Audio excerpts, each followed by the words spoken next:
कृष्ण कन्हैया लाल की जय हो। श्री वृंदावन बांके बिहारी लाल की जय हो। सभी भक्तों को राधे राधे। मैं वंदना आज पढ़ूंगी भगवत गीता के 5वें अध्याय का 15वां श्लोक। चलिए शुरू करते हैं। अभी तक चैनल को सब्सक्राइब नहीं किया है तो चैनल को सब्सक्राइब कर बेल आइकन पे प्रेस करें ताकि आने वाली वीडियो की नोटिफिकेशन आप सभी को सबसे पहले मिले। कल पढ़ा था 14वां श्लोक, इसमें लिखा है शरीर रूपी नगर का स्वामी देहधारी जीवात्मा ना तो कर्म का सृजन करता है, ना तो लोगों को कर्म करने के लिए प्रेरित करता है, ना ही कर्म फल की रचना करता है। वो यह सब तो प्रकृति के गुणों द्वारा ही किया जाता है। मुझे बुला लेना। नादत्ते कस्यचित् पापं न चैव सुकृतं विभुः अज्ञानेनावृतं ज्ञानं तेन मुह्यन्ति जन्तवः। विभु का अर्थ है परमेश्वर, जो असीम ज्ञान, धन, बल, यश, सौंदर्य तथा त्याग से युक्त है। वह सदैव आत्मतृप्त और पाप पुण्य से अविचलित रहता है। वह किसी भी जीव के लिए विशिष्ट परिस्थिति नहीं उत्पन्न करता, अपितु जीव अज्ञान से मोहित होकर जीव की ऐसी परिस्थिति की कामना करता है जिसके कारण कर्म तथा फल की श्रृंखला आरंभ होती है। जीव प्रकृति के कारण ज्ञान से पूर्ण है तो भी वह अपनी सीमित शक्ति के कारण अज्ञान के वशीभूत हो जाता है। भगवान सर्वशक्तिमान है किंतु जीव नहीं है।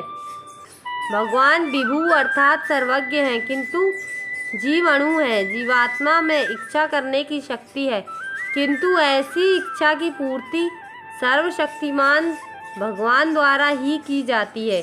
अतः जब जीव अपनी इच्छाओं से मोहग्रस्त हो जाता है तो भगवान उसे अपनी इच्छा पूर्ति करने देते हैं किंतु किसी परिस्थिति विशेष में इच्छित कर्मों तथा फलों के लिए उत्तरदायी नहीं होते। अतएव मोहग्रस्त होने से देहधारी जीव अपने को परिस्थिति जन्य शरीर मान लेता है और जीव के क्षणिक दुख तथा सुख को भोगता है। भगवान परमात्मा रूप में जीव का चिरसंगी रहते हैं। फलतः वे प्रत्येक जीव की इच्छाओं को उसी तरह समझते हैं जिस तरह फूल के निकट रहने वाला फूल की सुगंध को। इच्छा जीव को वृद्ध करने के लिए सूक्ष्म बंधन है। भगवान मनुष्य की योग्यता के अनुसार उसकी इच्छा को पूरा करते हैं। आपन सोची होत नहीं, प्रभु सोची तत्काल। अतः व्यक्ति अपनी इच्छाओं को पूरा करने में सर्वशक्तिमान नहीं होता है किंतु भगवान इच्छाओं की पूर्ति कर सकते हैं। वे निष्पक्ष होने के कारण स्वतंत्र अणुजीव की इच्छाओं में व्यवधान नहीं डालते किंतु जब कोई कृष्ण की इच्छा भगवान उसकी विशेष चिंता करते हैं और उसे इस प्रकार प्रोत्साहित करते हैं कि भगवान को प्राप्त करने की उसकी इच्छा पूरी हो और वह सदैव सुखी रहे।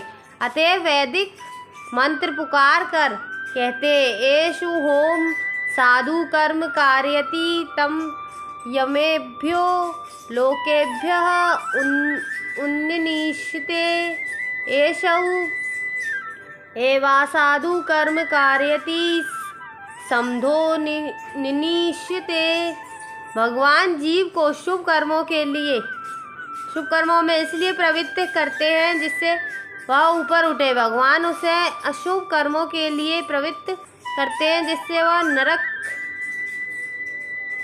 जाए। अज्ञो जंतुरनीश्यो मान्म सुखदुःखयोः ईश्वर प्रेरितो गच्छेत स्वर्गम वाश्वभ्रमेव च। जीव अपने सुख दुख में पूर्णतः आश्रित है। परमेश्वर की इच्छा से वह स्वर्ग या नरक जाता है। जिस तरह वायु के द्वारा प्रेरित बादल अतः देहधारी जीव कृष्ण भावनामृत की उपेक्षा करने की अपनी अनादि प्रवृत्ति के कारण अपने लिए मोह उत्पन्न करता है। फलस्वरूप स्वभावतः सच्चिदानंद स्वरूप होते हुए भी वह अपने अस्तित्व की लघुता के कारण भगवान के प्रति सेवा करने की अपनी स्वाभाविक स्थिति को भूल जाता है और इस तरह वह अविद्या द्वारा बंदी बना लिया जाता है। अज्ञानवश जीव ये कहता है कि उसके भवबंधन के लिए भगवान उत्तरदायी हैं। इसकी पुष्टि वेदांत सूत्र में भी करते हैं। वैषम्य निघृणेन सापेक्षत्वात् तथा ही दर्शयति। भगवान ना तो किसी के प्रति घृणा करते हैं ना किसी को चाहते हैं, यद्यपि ऊपर से ऐसा प्रतीत होता है। कल पढ़ेंगे 16वां श्लोक। अगर आज का वीडियो अच्छा लगा हो तो एक लाइक ज़रूर करें, कमेंट करें। कल फिर मिलेंगे इसी समय इसी चैनल पर। जब तक के लिए सभी को राधे राधे। जय राम जी की।